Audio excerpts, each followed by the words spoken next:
नमस्कार दोस्तों, हमारे चैनल के अंदर आपका स्वागत है। दोस्तों, आज हम आपको बताने वाले हैं आपके घर से जुड़ी मुख्य जानकारी कि अगर आपके घर के सामने या आपके घर के आसपास ये चीज़ें होती है तो दोस्तों आप कभी भी अमीर नहीं बन पाते, बल्कि जो धन आपके पास होता है वह भी चला जाता है और आपको सिर्फ और सिर्फ कंगाली का सामना करना पड़ता है। इसी वजह से दोस्तों इस बात का ध्यान रखें, अपने घर के मुख्य द्वार के सामने या अपने घर के आसपास इन चीजों को नहीं रखें, अन्यथा लक्ष्मी कभी भी आपके घर के अंदर प्रवेश नहीं करती है। दोस्तों, कई बार क्या होता है, हमारी स्वयं की गलतियों के कारण हमें कई प्रकार के दोषों का सामना करना पड़ता है और हम दोष देते हैं हमारी किस्मत को कि हमारी किस्मत हमारा साथ नहीं देती, इसी वजह से ऐसा कार्य हो रहा है। तो दोस्तों, इस बात का ध्यान रखिए, अगर आपके घर के सामने भी ये चीज़ें हैं तो तुरंत हटा लें। तो दोस्तों, बात करते हैं उन चीज़ों के बारे में।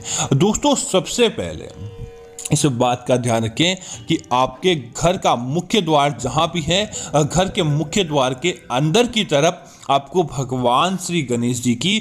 तस्वीर जरूर लगानी चाहिए, क्योंकि दोस्तों ऐसा माना जाता है जिस घर के मुख्य द्वार पर भगवान श्री गणेश की तस्वीर होती है और घर से बाहर निकलते समय आप उनके दर्शन करने के बाद किसी प्रकार के कार्य को जाते हैं तो आपको एक तो दुर्घटना का भय नहीं सताता और दोस्तों दूसरा यह होता है कि मंगलिक कार्य आपके पूरे होते हैं, आपको कार्य मंगल गति से पूरे होते हैं और आपको आपके कार्यों के अंदर किसी भी प्रकार का विघ्न नहीं देखना पड़ता। तो इस बात को तो सबसे पहले आप करें। दोस्तों, दूसरी चीज है काले घोड़े की नाल। दोस्तों, अगर आपको कहीं से भी काले घोड़े की नाल मिल जाती है तो सबसे पहले आपको यही उपाय करना है कि आप अपने घर के मुख्य द्वार के ऊपर की तरफ आप अपने घर के काले घोड़े की नाल लगा दें, जिसके बाद आप कहीं भी आते या जाते हैं आपके साथ बुरी शक्तियां या नजर दोष आपके साथ नहीं आता। जैसे ही आप घर के अंदर प्रवेश करते हैं उससे स्पर्श पाकर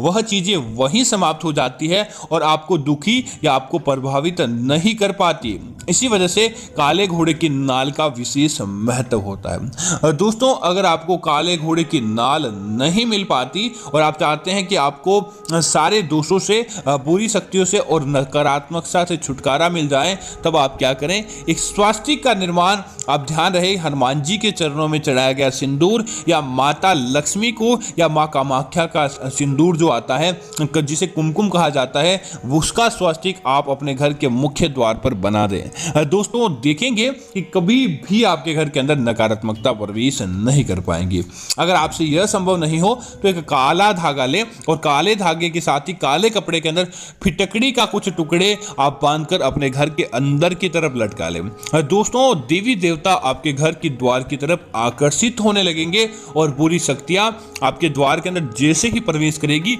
वहीं जलकर समाप्त हो जाएगी, वह आगे बिल्कुल भी नहीं बढ़ पाती है। अब दोस्तों, बात करते हैं घर के मुख्य द्वार के बारे में कि आखिर ऐसा आपका द्वार क्यों नहीं होना चाहिए।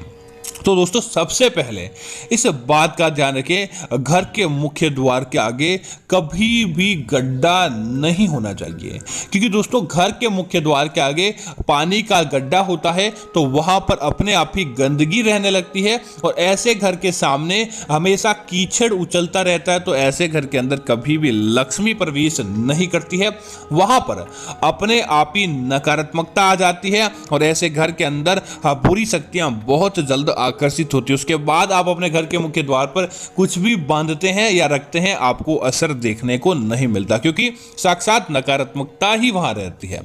और दोस्तों, दूसरी चीज की बात करें तो घर के मुख्य द्वार हमेशा इस बात का ध्यान रखें, कभी भी बाहर की तरफ नहीं खुलना चाहिए। घर का मुख्य द्वार हमेशा अंदर की तरफ ही खुलना चाहिए, क्योंकि अंदर की तरफ हम प्रवेश करवा के या खोल के माता लक्ष्मी को यह संकेत देते हैं कि आप हमारे घर के अंदर प्रवेश करें, आपका हमारे घर के अंदर निवास हो। जबकि बाहर की तरफ खुलते हैं तो उसका घर का धन भी बाहर की तरफ चला जाता है। इसी तरह दोस्तों, इस बात का ध्यान रखें, माता लक्ष्मी की आप विशेष कृपा चाहते हैं तो आपके घर के के मुख्य द्वार में कभी भी चरमराने की या टूट भाग की आवाज नहीं आनी चाहिए। जिस घर का मुख्य द्वार टूटा होता है वहां पर दोस्तों कभी भी लक्ष्मी निवास नहीं करती, या जिस घर के मुख्य द्वार में चरमराने की आवाज आती है वहां पर नकारात्मकताएं अपने आप ही घर के अंदर प्रवेश कर जाती है।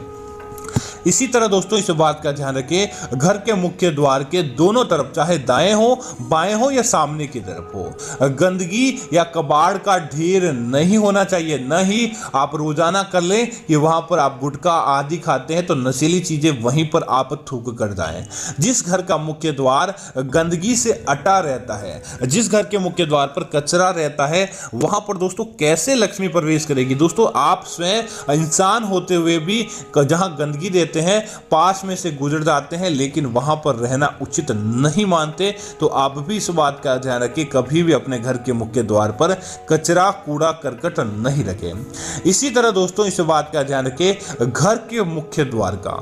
एकदम रंग काला भूलकर भी नहीं होना चाहिए। ऐसा क्यों कि ऐसा दोस्तों वैसे तो देखा जाए तो काला रंग घर के मुख्य द्वार पर होता है तो आपको नजर दोष नहीं लगता और परिवार के अंदर नकारात्मकता नहीं आती, लेकिन दोस्तों दूसरा यह कारण होता है कि काले रंग से बुरी शक्तियां भी आकर्षित हो जाती है या फिर आपको नजर लगती है, तो उसी का समाधान हो सकता है, लेकिन घर के वास्तु दोष और नकारात्मकता का समाधान नहीं हो सकता। तो आप ध्यान रखें कि काला रंग का अगर आप मुख्य द्वार बनाते हैं तो उसके साथ ही आप अन्य रंग भी उसके अंदर मिला दें ताकि आपको उसका दोगुना फायदा देखने को मिले। इसी तरह दोस्तों कई लोग इस बात को मानते हैं और शास्त्रों के अंदर भी वर्णित है कि अगर जिस घर का मुख्य द्वार दक्षिण दिशा की तरफ खुलता है उस घर के मालिक की हमेशा मानसिक स्थिति ठीक नहीं रहती, और दोस्तों दूसरा यह होता है कि परिवार की आय दिन दूनी घटती जाती है ना कि बढ़ती है। तो दोस्तों आप इस बात का ध्यान रखें, घर का अगर आपकी दिशा ही दक्षिण है तो आप उपाय करना चाहते हैं तो आप काम करें कि आप कभी भी किसी भी दिन आप अपने घर के मुख्य द्वार के आगे हल्दी और चंदन को मिलाकर आप घर के आगे एक ओम, स्वास्तिक और त्रिशूल का चिन्ह बना दें। और दूसरी चीज यह है कि हनुमान जी के मंदिर के अंदर से जाकर धागा लेकर आए, उस धागे को मुख्य द्वार पर बांध दें, तो दोस्तों दक्षिण दिशा का दोष आपको नहीं लगता, क्योंकि हनुमान जी दक्षिण दिशा की तरफ हमेशा हावी रहते हैं और वहां से आने वाले संकटों को अपने आप ही रोक लेते हैं। इसी तरह दोस्तों इस बात का ध्यान रखें कि आपके घर का मुख्य द्वार के आगे कभी भी कांटेदार पेड़ पौधे नहीं होने चाहिए। अगर आपके घर के मुख्य द्वार के आगे कांटेदार पेड़ पौधे होते हैं तो दोस्तों वह आपके जीवन के अंदर नकारात्मकता को बढ़ाने का कार्य करते हैं, और यह कांटेदार पेड़ पौधे धीरे धीरे देखते ही देखते आपके घर के अंदर नकारात्मकता को प्रवेश करवा देते हैं। इसीलिए ध्यान रखें, घर के मुख्य द्वार के आगे आप तुलसी लगाएं, आप मनी प्लांट लगाएं, ताकि आपके घर के अंदर धन आकर्षित हो, ना कि आपके घर के अंदर गरीबी या नकारात्मकता प्रवेश कर जाए। इसी तरह दोस्तों इस बात का ध्यान रखें, अपने घर के आप जस्ट आगे की तरफ कोई नाली भी नहीं होनी चाहिए। अगर नाली होती है तो वह नाली का जल रुका हुआ नहीं होना चाहिए। घर के आगे से बहता जल होता है, नाली बहती रहती है तो बहुत अच्छी बात है, लेकिन कूड़ा या गंदा पानी वहीं पर जम गया है और वहां से कहीं नहीं जाता, तो दोस्तों आपके घर के अंदर नकारात्मकता का पहुंचना और नकारात्मकता का रहना निश्चित है। तो इस बात का ध्यान रखें, कभी भी ऐसी स्थिति बनती है तो आप उसे तुरंत सावधान हो जाएं और आप इसे सही कर दें, ताकि माता लक्ष्मी आपके घर के अंदर प्रवेश कर पाए। इसी तरह दोस्तों इस बात का ध्यान रखें, घर के मुख्य द्वार के आगे कोई मर्त जानवर 24 घंटे से ज्यादा नहीं होना चाहिए। अगर कोई जानवर आपके घर के द्वार के आगे ही आकर मर जाता है या फिर ऐसी स्थिति बन जाती है कि कोई मर्त शरीर आपके घर के मुख्य द्वार के आगे होता है, तो तुरंत 24 घंटे के अंदर अंदर उस स्थान से उस चीज को हटा दें और उसके बाद वहां पर गंगा जल और पवित्र जलों का छिड़काव करें, ताकि उसकी नकारात्मकता आपके घर के अंदर प्रवेश नहीं कर पाए, और आप इस बात का जरूर ध्यान रखेंगे। इसी तरह दोस्तों अगली चीज की बात करें तो ऐसा घर का मुख्य द्वार दिन में 2 बार या 1 बार उस घर के मुख्य द्वार को हमेशा बिल्ली उस रास्ते को काटती है। तो दोस्तों अगर आपके साथ भी ऐसा होता है कि अगर बिल्ली आपके मुख्य द्वार को बार बार काटती है तो उस घर के अंदर निश्चित तौर पर नकारात्मकता का रहना निश्चित है, और ऐसे घर के अंदर कभी भी लक्ष्मी प्रवेश नहीं करती। तो यह समाधान करवाएं ताकि आपको ऐसी गलत चीजों का सामना नहीं करना पड़े। इसी तरह दोस्तों अगली चीज की बात करें तो इस बात का भी ध्यान रखें, घर के मुख्य द्वार के आगे कभी भी चप्पल आदि कचरा या फिर आप कूड़ेदान नहीं रखें, ताकि नकारात्मकता आपके घर के अंदर प्रवेश नहीं कर पाए और आपके घर के अंदर सदैव सकारात्मकता बनी रहे। तो दोस्तों, मैं उम्मीद करता हूं यह जानकारी आपको अच्छी लगी होगी। इस प्रकार की अन्य जानकारी देखने के लिए आप हमारे चैनल को सब्सक्राइब करें और साथ ही साथ वीडियो को लाइक और शेयर करना ना भूलें, ताकि ऐसी जानकारियां आपको मिलती रहेगी। धन्यवाद मित्रों। जय श्री राम मित्रों।